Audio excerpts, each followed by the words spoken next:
বিগত কদিনে বারংবার আমরা দেখেছি বিভিন্ন জায়গায় হাতির তাণ্ডব, আর বন দফতরের ভূমিকা নিয়ে ক্ষোভ প্রকাশ করেছেন স্থানীয়রা। কেননা বিভিন্ন জায়গায় তাণ্ডবে অনেকেই আহত হয়েছেন, অনেকেরই ফসলের ক্ষতি হয়েছে, বিভিন্ন ক্ষতির খবর সামনে এসছে। আর ফাঁসি দেওয়ায় ফের হাতির তাণ্ডব চলছে কয়েকদিন ধরে। সকাল থেকেই দাপিয়ে বেড়াচ্ছে দুটি হাতি সেখানে। সতর্কতায় এবার মাইকিং করছে বন দফতর।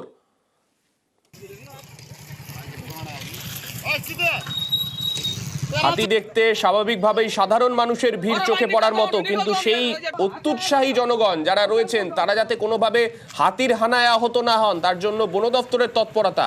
মাইকিং করছেন তারা।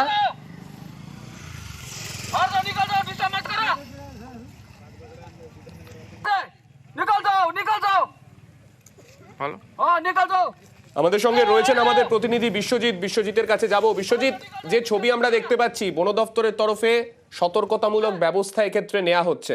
অনেক ক্ষেত্রে আমরা দেখেছি যে হাতির হানায় অনেকে আহত হচ্ছেন, সেক্ষেত্রে বন দপ্তরের বিরুদ্ধেই সবার আগে আঙ্গুলটা ওঠে।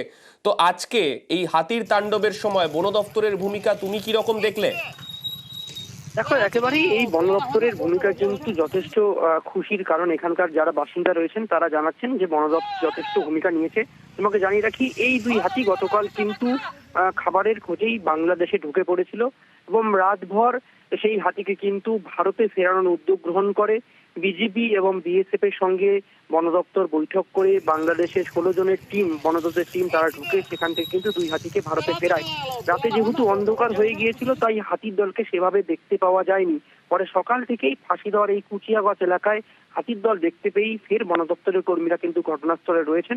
বন দপ্তর সূত্রে যেটা জানা গিয়েছে যে কোনোভাবেই কিন্তু জীবনহানি এবং সম্পত্তি হানি রোধ করতে বন দপ্তর রয়েছে। এবং অন্যদিকে তোমাকে জানিয়ে রাখি, হাতির দলকে কিন্তু আজকেই জঙ্গলে ফেরানোর জন্য বন দপ্তর, এবং সেই জায়গায় বন দপ্তরের তরফে এইরকম সতর্কতামূলক ব্যবস্থা নেওয়া হয়েছে। অনেক ধন্যবাদ বিশ্বজিৎ।